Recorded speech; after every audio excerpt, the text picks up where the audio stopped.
Thank you. Today we are going to talk about building Spring application, but in a different way than usual. We are, of course, using Kotlin for the language. We are going to configure Spring Boot in an explicit way with Kofu, and we are going to leverage our reactive infrastructure via Coroutines. So before starting, it's worth reminding our goals here. I think the first goal is to improve the code signal-to-noise ratio, to make features more discoverable, to make reactive easier. And I truly believe that explicit behavior equals less misunderstanding. Also, the runtime efficiency will be a goal here. So let's start. We are going to follow a four-step process to go from a typical Spring Boot application developed in Java to an idiomatic Kotlin one. I would like to make it sure that you understand that you don't have to reach step 4 to have something that is great. I mean, if you just want to use Spring Boot like you use it in Java, but just with Kotlin as a language and exactly the same kind of arrangement, that's perfectly fine. If you want to go the step after and leverage our reactive stack or maybe switch to coroutines, that's perfectly fine. Really, you can stop when you want. I'm just showing you a way to gradually start from what we have currently in the Java world to something that I consider more idiomatic in Kotlin, and I think there is some very good reason to do that, but really you take what you need. So the first step will be to switch from Java to Kotlin. And for that, we are going to use a simplified version of the application that is behind this official Spring Boot Kotlin tutorial, which is built with Spring Boot, GPA, and Kotlin. And we are going what look like this kind of application. So let's switch in the code. OK, so I have already presented a part of that during the keynote, so I will go pretty fast on that step. But it's a Gradle build file generated thanks to start.spring.io, and it's the Kotlin DSL, which provides better autocomplete capabilities, and that's pretty interesting. Maybe a little bit drawback currently. It's a little bit slow in terms of autocomplete, but I know that there is some upcoming improvements, so you can expect to have a very smooth developing experience in the upcoming months based on that. The article class is a little bit different to what I have presented in the keynote, because here we are leveraging GPA. So GPA is not designed for immutable data structure. So here, even if Kotlin push for immutable data structure, I'm using var properties because really GPA is designed for that. We have our regular identity annotation, the same kind of optional parameter with default values I have presented before. So my controller is that one. Notice that in Kotlin, even more than in Java, we promote the usage of constructor-based injection. So as of Spring Framework 5.3, when you have a single constructor, it is implicitly auto-wired by type. And here, since we have this single constructor, article repository will be automatically injected.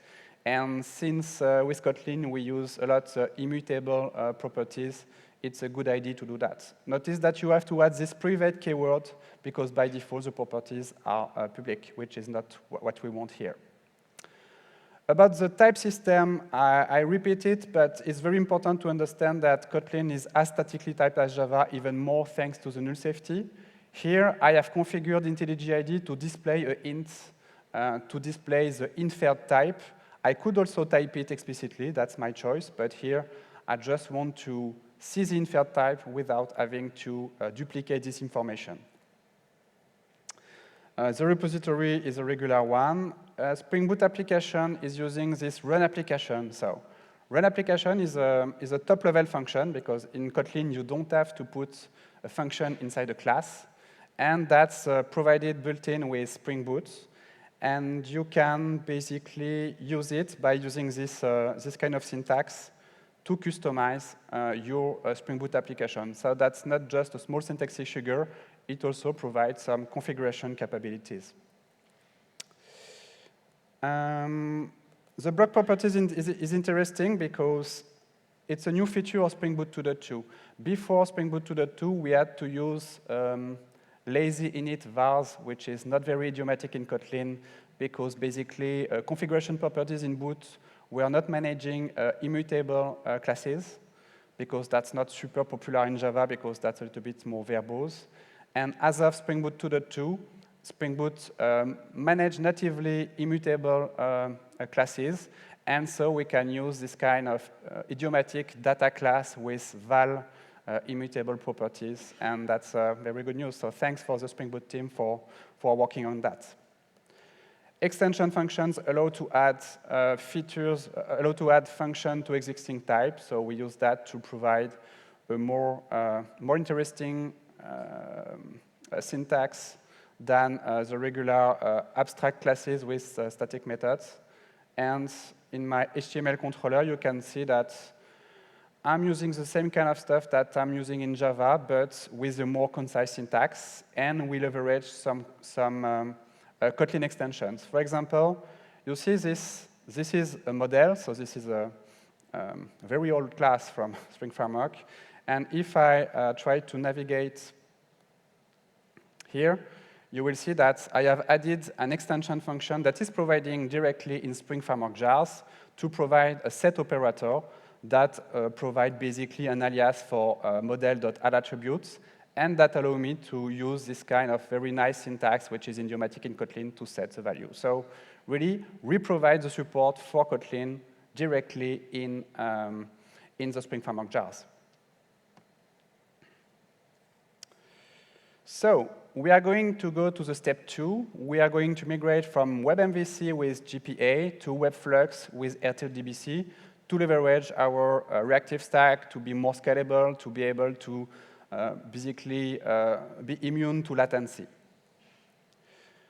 So R2DBC is a reactive SQL SPI that is intended to be implemented by database driver. It only depends on reactive streams. It is natively reactive, no thread pool here, and we have drivers for PostgreSQL, MySQL, H2, and Microsoft SQL Server. On Spring World, you will consume that usually with Spring Data R2DBC, which is conceptually pretty close to Spring Data JDBC, so it's not a full-blown ORM, it's not GPA, you directly write SQL code that can leverage the native feature of your database. And Spring Data R2DBC provides some very interesting feature to do the object mapping, the parameter binding, etc. And Spring Data R2DBC comes with two APIs, the regular query model that you usually find in Spring Data, and it also provides the database client functional API, which is conceptually close to what we have with web client. So it's this kind of fluent API that returns reactive types. Also notice it is still work in progress, but it's moving fast. So we are back in IntelliJ IDE. I'm going to switch branch. So I'm going to switch to the step 2.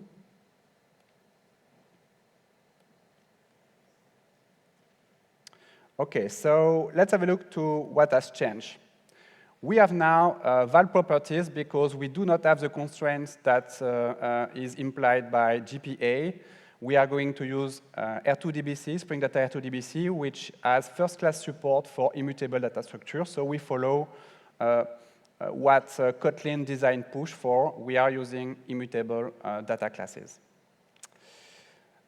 Then if I have a look to the repository, you'll see that I am injecting a database client, which is the API the functional API that Spring Data JDBC provide. And I'm writing code using this fluent API that return mono and flux, and that's it. Now let's say we would like to take advantage of our reactive stack, and that we would like to request a remote web service. So for the purpose of this demo, I will directly create it here. So I'm going to add a commands class.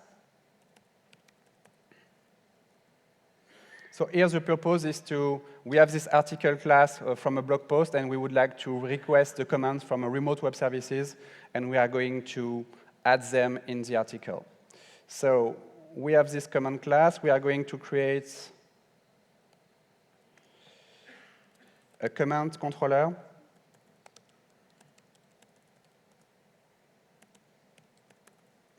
So we have this command reactive controller like that. We are going just to import. So extensions need to be imported. That's important. So we are basically building a Flux. We are going to modify our HTML controller to add the web client. So I'm going to inject a client builder, which has a web client.builder type.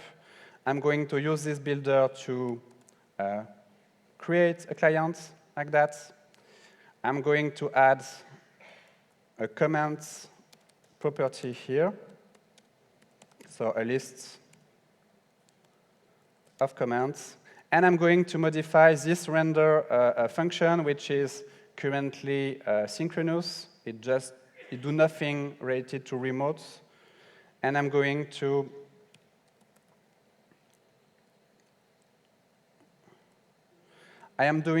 request my web services. Here, I have implemented directly here, but imagine that you are requesting a remote web service. And you see that now I'm leveraging web client to request a remote web services and adding this command here. And now we have a mono of rendered article. So since we have a mono, I'm going to transform that from map to flat map, okay? To flat map the results. And I'm going to modify this part of the code to do a flat map as well. I'm going to call the render method, and then it will be flat map here, and I modify that like that. Okay. Notice that in Kotlin, when you have lambdas with just a single parameter, by default, you can use it to refer it without explicitly define it. So last part, I'm going to modify my mustache template to be able to display the commands. And if I run the application, if I made no mistake, so the blog post is really ugly because I'm not a designer. If I go to localhost,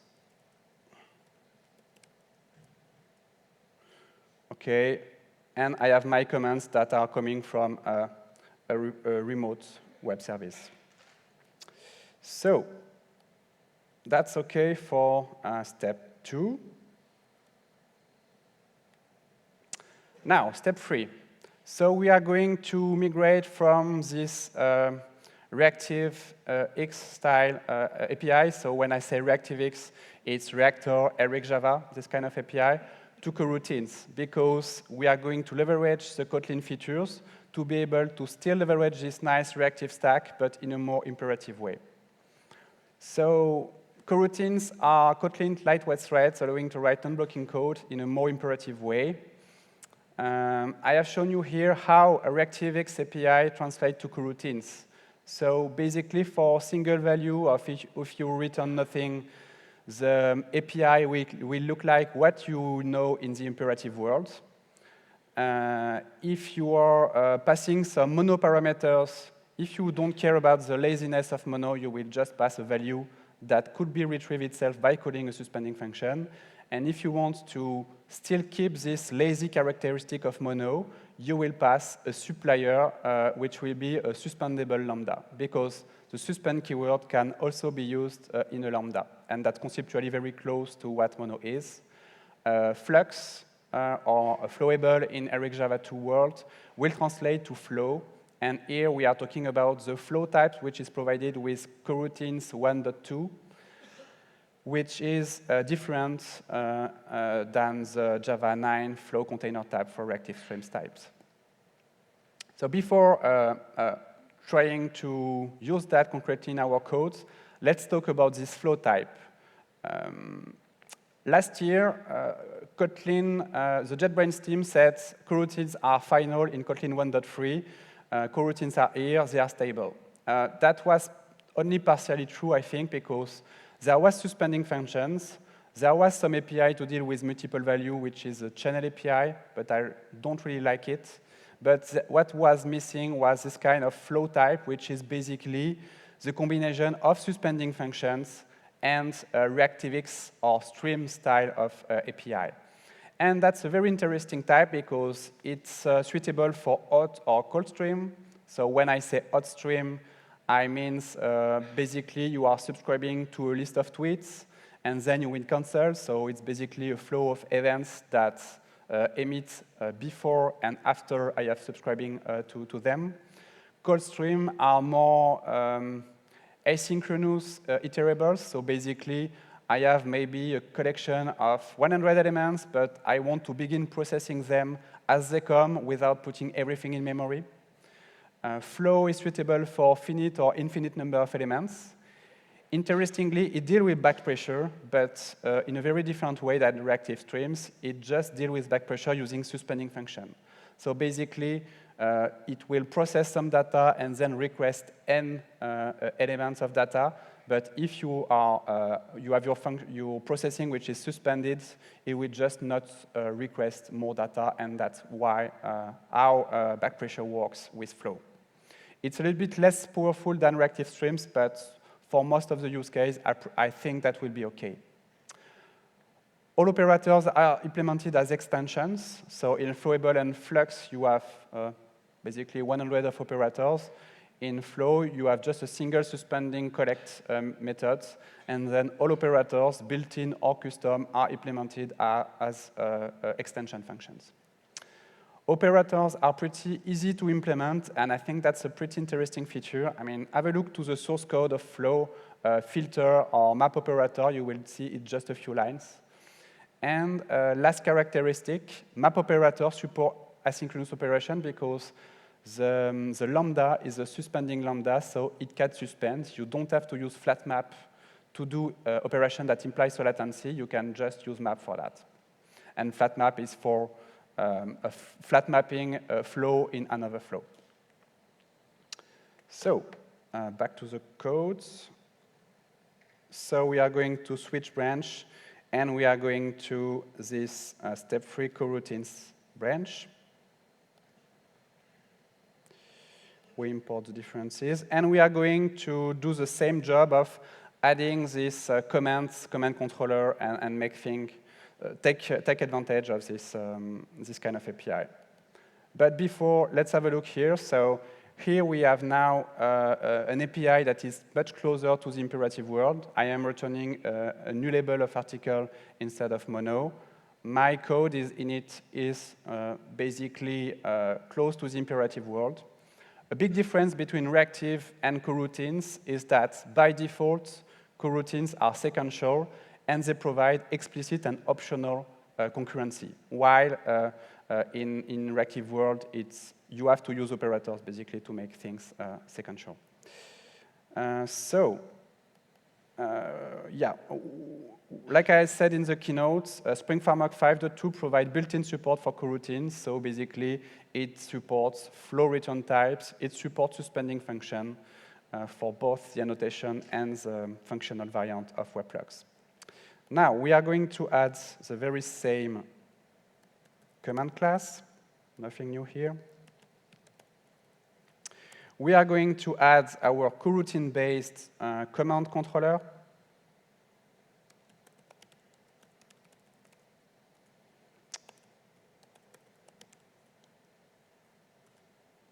So it's interesting to see the differences. Flow is a kind of declarative API like Stream or Flux, but when you are inside the flow builder or in the operators, you are actually writing imperative codes. So here, delay is a suspending function that will just not block but suspend. So blocking is bad, suspending is okay.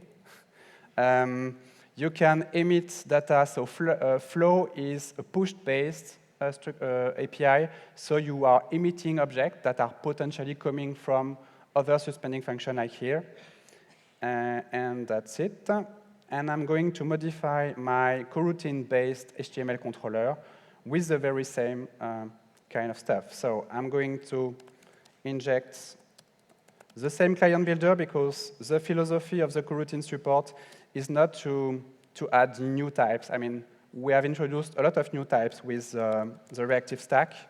The idea here is to leverage the very same types, but to provide extension functions on top of that, to provide coroutines-based API on top of, in addition to the regular reactive one. So I'm going to create the client. So the very same web client instance. I'm going to add the commands here.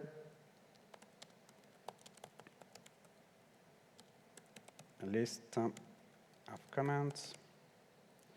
And I'm going to replace this synchronous render extension function by something that is leveraging coroutines. So I'm going to add the coroutines-based render. I have just 2 extensions to import. So you see that here I'm still returning a rendered article, but that's a suspending function. Here I'm leveraging the API of web client where I'm calling the extension function that provide me an imperative API using coroutines. So if we have a look, you can navigate. There is no magic. I'm just leveraging the coroutines reactive stream interoperability to transform something that return a mono to something that return a plain value. Okay, so really nothing magical. Here, my implementation, you see it's imperative. It is sequential by default. And the interesting thing is that unlike what I did on the reactive API, I don't have to modify my blog and my article implementation because this map operator is taking a suspending function, so I am allowed to call something that performs a remote call, for example. And here, I'm just calling render. I have this little symbol to say, OK, that's a suspending function call, but I'm using that like if I was writing imperative code. And if I just add the command here,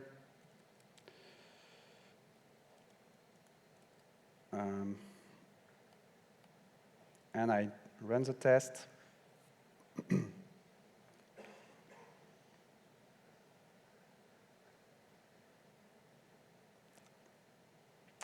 OK, so it works. Now the step 4. So until now, we were really focusing on something that will be usable shortly in production because Spring Boot 2.2 is coming in a few weeks or months, maybe July, I don't remember. R2DBC is not production ready yet, but we are moving pretty fast. And even in Spring Data, R2DBC itself is not production ready. The support that we provide for Spring Data, MongoDB, Cassandra, Redis, with the coroutine extensions is production ready and is part of the Spring Boot 2.2. So with the NoSQL part, you can totally use some coroutine-based persistence in a production-ready way. Here with the step 4, we are really entering in the experimental incubating part of the talk. Okay, so I really would like to make it clear that until now we are on something that is almost production ready. Here we are on some incubating work that may graduate and be usable in production ready mode, but we are not here yet. So I'm going to talk about stuff that have been that are currently incubating in Spring Foo. So Spring Foo is an incubator intended to mature experimental features before their inclusion in Spring projects like Framework, Boot, and Data. In fact, the coroutine support was part of Spring Foo before graduating to Spring Data and Spring Framework. So that's a good example. And various features that you find in Spring Framework 5.2 were part of Spring Foo. And Kofu is the main remaining feature that is currently incubating in Spring Foo. Kofu, for Kotlin and functional, is a minimalist, efficient, and explicit configuration model for Spring Boot that leverages a Kotlin DSL. And I'm going to show you concretely what that means. In terms of history, in fact, I had the idea to work on Kofu last year here at Spring I.O. So I started a few months after the work on the Kofu 0.0.x version. So this was initial experimentation, a lot of API breakage, a lot of changes. I also tried to work on Jafu for Java and functional to provide basically exactly the same thing applied to Java, but there was too much noise in the DSL. I mean, Java is too verbose to be able to use this approach. So that does not mean that Java will not provide an API to configure Spring Boot in a programmatic way in the future, but I just want to focus on Kofu right now, and maybe later you will have other kind of API to configure Boot. Kofu 1.0 was released this week, and it brings Spring MVC support in addition to Spring WebFlux. And Kofu 0.2 is work in progress, and we are working with the community, with somebody which is in this room, on Spring Security DSL, on supporting actuators, on supporting Spring Data JDBC, Redis, Cassandra, and Juke configuration, and on GraphQL support, where somebody from the community is currently providing help. So we are going to see concretely what that means.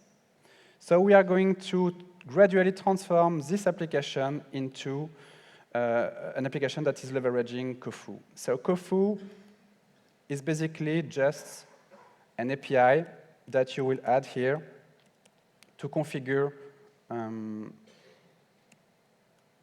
So basically, I'm adding the dependency to have the DSL, but what is important to understand is that underneath, I'm just leveraging the exact same infrastructure of Spring Boot and Spring Framework, but exposed in a different way.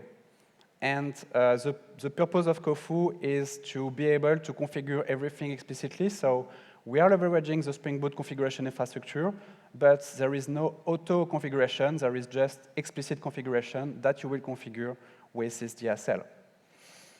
And you will see that we are going to use less annotations. So this, I just remove it because we don't need it. I'm going to remove the annotation and provide another way to configure my application. So here, I just remove the annotation on block properties. I'm removing the annotation on the repository side. And I'm going to the blog application here. I'm removing that as well. OK, clean plate. And I'm going to create the application using this DSL. So really, the application DSL is really the main entry point of Kofu. Here, I'm just going to configure Spring Boot in an explicit way. So do I want to create a standalone application, a servlet one to use Tomcat, or a reactive one to use Netty? Here, we are going to use the Coroutines support, so I want to build on top of the reactive infrastructure. Then, let's say I want the configuration properties. So I'm going to configure it like that. So I'm specifying the bug properties here. And I will leverage a Kotlin name parameter to have this kind of nice, readable way of defining my configuration properties prefix. The idea is really to reuse the vocabulary and the building blocks of Spring Boot, but specified in a more explicit way. The application will be just run like that, okay, nothing magical, that's just a programmatic way to run Spring Boot infrastructure. And I'm going to specify my configuration. So I'm going to add my data configuration. So let's take a little bit of time to see what's going on here.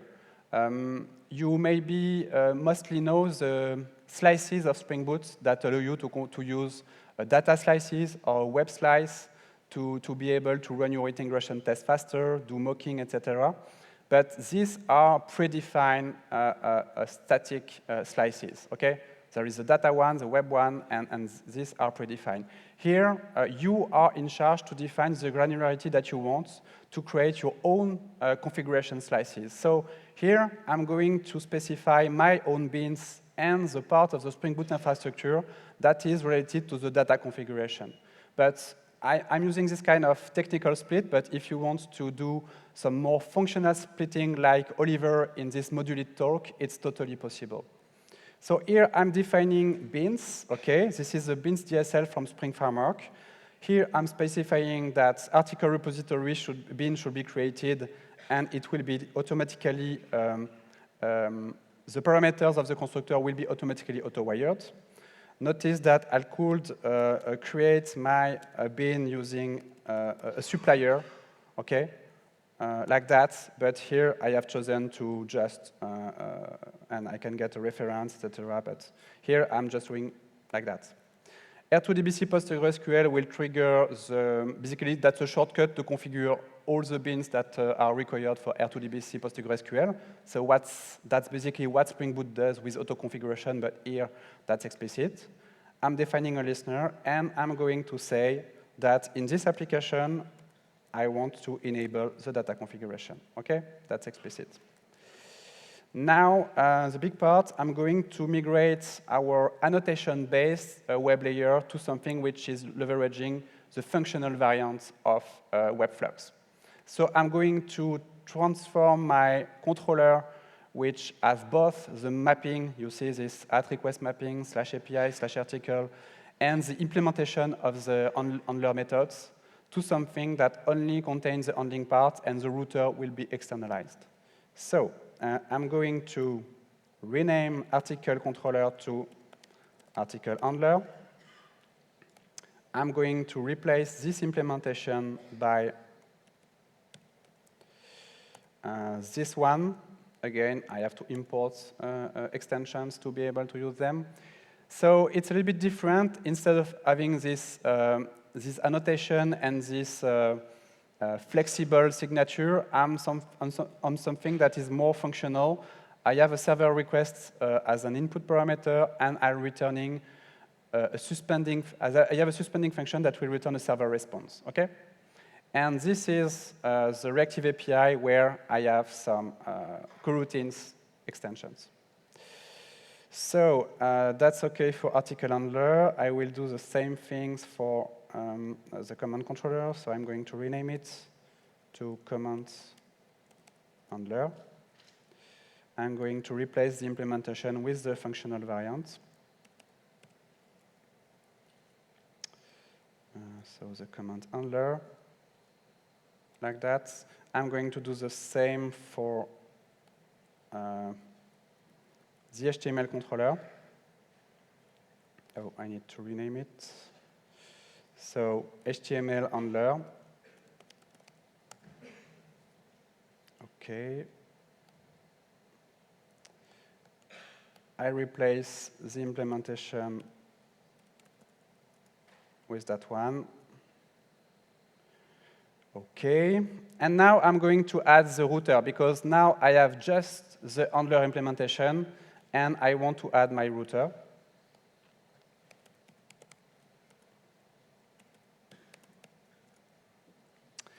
So here I'm leveraging the functional routing thing. So basically, it allows me to define. So you have an API that provides you various request predicates. You can combine them with AND and OR operators. You can use nested request predicates. You can even use some dynamic code with if, for loops to create your routes. And it's not just a syntactic sugar. Imagine you want to develop in Kotlin a CMS or e-commerce solution where the routes come from something that is created via the back office. So you only have that in the database. And this allows you to create routes dynamically rather than having everything statically defined with your annotation. So it's much more than just a syntactic sugar or another way to write that. It's a more flexible mechanism that allows you to do more powerful things. So, and here I have a single router. You can create multiple routers, combine them. So I'm just showing you the simpler arrangement. Now, we are going to leverage this nice router and handlers by creating our server configuration. And that begins to be even more interesting here. So, like I said, it's explicit. So I'm going to define my server config configuration slice or module. Not sure what is the right name yet, but I'm defining the bins. So I'm defining article handler, HTML handler, controller handler bins. That will be all injected by type.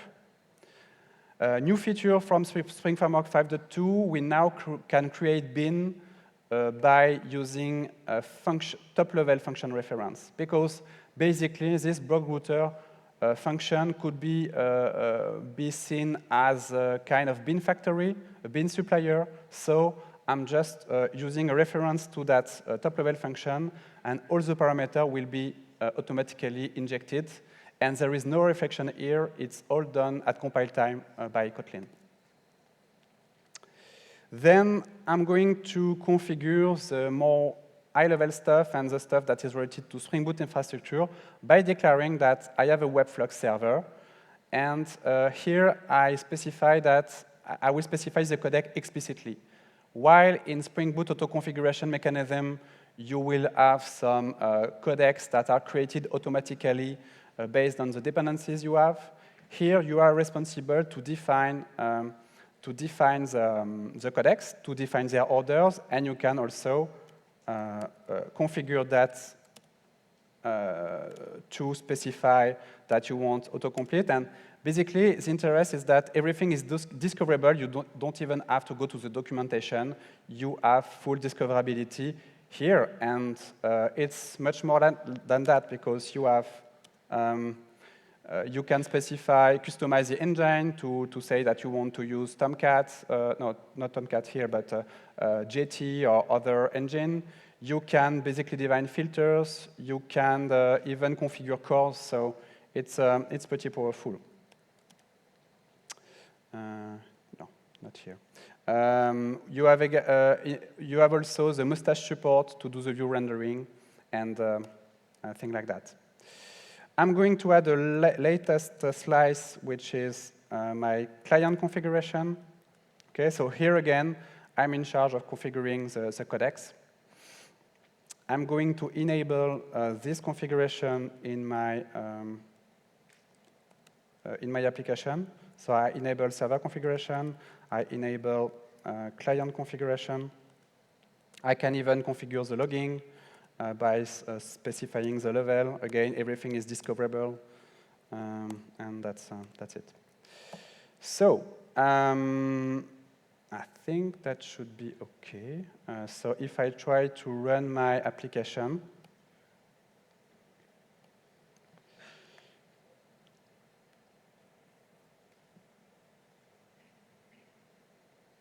OK, so you see it starts pretty fast. And my blog post is still not very nice, but you see that in terms of functionality, that works pretty well.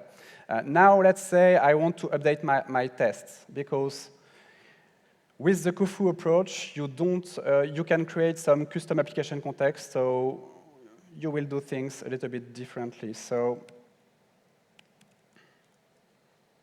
basically, you don't need any kind of JUnit specific support for Spring. You are just going to do things in a programmatic way. So here, what I do, let me close that thing. Here, what I do is that I am building, just for the purpose of my test, a custom application where I will just integrate the configuration slices that I need. So I'm just integrating server config and client config, not data config, and I'm going to mock the article repository via mock, which is the equivalent in Kotlin world to Mockito, and that's it, okay? So it's really important to see that if you organize your configuration slices with the right granularity, you are in control of creating custom application just for the purpose of your tests with the granularity that you want. If you want to build just application tests, we will just reuse the app which I have defined here, okay? Here, I do not try to create a custom application. I just doing a regular integration test with the existing application. I run it, I get a context, and then I'm able to do some assertions, because what return application.run is just an application context. So again, this kind of syntax may sound not familiar yet, but underneath, you are using all the underneath features and types that Spring provide. Joke. OK, so let's finish the presentation with more information. So if you like this kind of configuring Spring Boot in a more functional way, in a more explicit way, feel free to have a start to the Spring Foo repository. You can also contribute things. Really, the community start to contribute very interesting features like the Spring Security support and other features like that. So feel free to come, try it, send feedbacks, send pull requests. Really, we are at a time where you can significantly influence this project and you can provide features. Now the foundations are almost stable, and we need to add the support for other parts of the Spring Boot ecosystem, so feel free to come and contribute. I would like to finish by a summary about the status, because we have seen some things that will be available shortly in production and other things that are more incubating. So what is production ready with Spring Boot 2.2 is the WebFlux and the AirSocket coroutine supports, the Spring Data Reactive MongoDB Redis Cassandra coroutine extension. So this is production ready, and these coroutines API are just another way to consume the Reactive API that we have started to provide with Spring Framework 5. Work in progress, that means that we are working on that, and it may be available short-term in a production-ready state. There is the coroutine repository, so like you have this reactive CRUD repository interface in Spring Data, it could be interesting to have the very same capabilities with the coroutines in addition to the functional API. So there is a dedicated issue for that. Feel free to add your +1. Obviously, R2DBC and Spring Data R2DBC needs to reach the GA stage to be integrated in Spring Boot and usable in a production-ready stage. And Kofu is still incubating. So again, feel free to contribute, to send us feedback. That's really something that at some point I really would like to have supported in a production-ready stage. We are not here yet, so that's the right time to send you feedbacks, say that you are interested or not, and contribute maybe what you would like to see supported here. So thanks a lot, and yeah, thanks.